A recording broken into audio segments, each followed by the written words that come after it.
Here's your text with punctuation added for clarity. The Gilded Age has been a big hit for HBO, and the network didn't fail to renew it for a third season only days after Season 2 was over. The critically acclaimed show received 6 Emmy nominations this year for its second season, including Outstanding Period Costumes for a Series, but did not win any awards. It's fair to say that it was snubbed. Now, Season 3 is ahead, and you should know everything I'm about to tell you, including details about Peggy's new relationship with a handsome doctor, Agnes's fall from power, Marion and Larry's upcoming wedding, and more. At the end of Season 2, it was revealed that Agnes inherited a lot of money from her late husband, which meant that the Brooke family was saved after Oscar had lost all of their fortune. This also meant that Agnes would now be the new head of the household because at the end of the day, money talks. Christine Baranski recently talked about this and gave us clues about Agnes and A's Season 3 storyline. She's suddenly not the head of the household, which you can tell from the way Season 2 ended. This proud, haughty lady, who was used to being number one, is suddenly not that. So, that fall from grace and that fall from power, it's always such a delicious thing to play. The fall of a king is just as exciting as the rise, so it makes for a lot of humor. I think her having to eat humble pie is a great element. I love that elements of humor will also support the tension in this storyline, as the Van Ree household has always witnessed the funniest scenes on the show. It's nice knowing that the bantering between Agnes and A will continue, but this time with a different power dynamic. I can already see Marion and Oscar not being able to stop laughing at the new situation in their household. Speaking of Oscar, if you thought his storyline with Maude Beaton was among the best of Season 2, then you're lucky because she's back. Many of us didn't get the feeling that Maude was totally evil, planning everything on her own. She might have been forced to take part in scamming Oscar, and perhaps she was not the only person to blame. In Season 3, it is likely that we'll hear her explanations, and her friendship with Oscar will grow. Do you think they could find a way to get married? Will Oscar get his money back? Tell me your theories in the comments.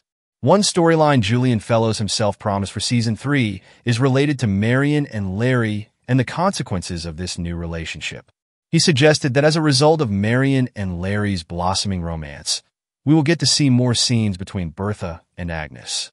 It might be quite nice to involve them in some situations that didn't depend on them liking each other, but where they both had to turn up. I think that we might look for some dramatic situations that would provide that. Honestly, this was all we ever wanted. Forgive me for speaking on everyone's behalf. I know we all crave scenes between this iconic duo, and it's incredible finding out that it's becoming a reality. As for the Marion and Larry relationship, it's safe to say their relationship will move forward despite objections from Agnes, and a wedding might be on the rise for these two.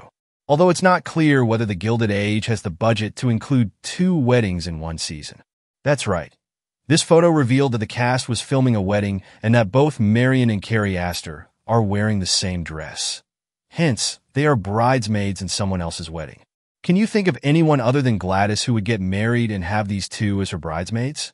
Even though it's scary to think of Gladys getting married to the Duke, a man she's not in love with, it would be historically accurate, as Alva Vanderbilt is the real person who inspired the character of Bertha, and Gladys is based on her daughter Consuelo, who did get married to a Duke who was, in fact, related to Winston Churchill.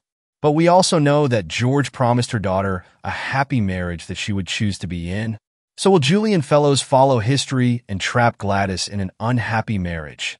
Or will things change when she's saved from getting married at the last minute? I'm rooting for the second option. What do you think? The budget concerns are serious. Carrie discussed this in a recent interview. Apparently, all cast members thought the show was going to get canceled.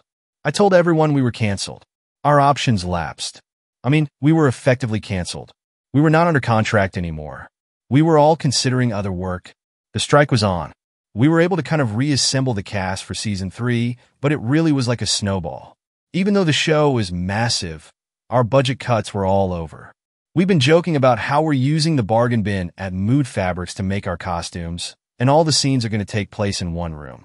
I've been doing scenes in my bedroom and pajamas because we don't pump the budget for dresses. This means we may not see all those gorgeous dresses of Bertha as much as we did in the previous 2 seasons. As long as there's enough drama, I don't mind it. Lastly, I know many of you wanted to see Peggy in a new, healthy relationship. It seems Julian heard us and is about to give that in Season 3.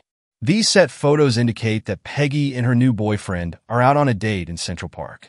In case you didn't know, Jordan Donica is playing this new love interest, Dr. William Kirkland. He's among the new cast members joining the Gilded Age this season. Brian Stokes Mitchell will be playing his father, Frederick Kirkland, and Felicia Rashad was already spotted on set portraying Elizabeth Kirkland, William's mother. Do you think we'll finally see Peggy in a happy relationship? By the way, if you want to see the rest of the new cast members announced for the new season, check out this video.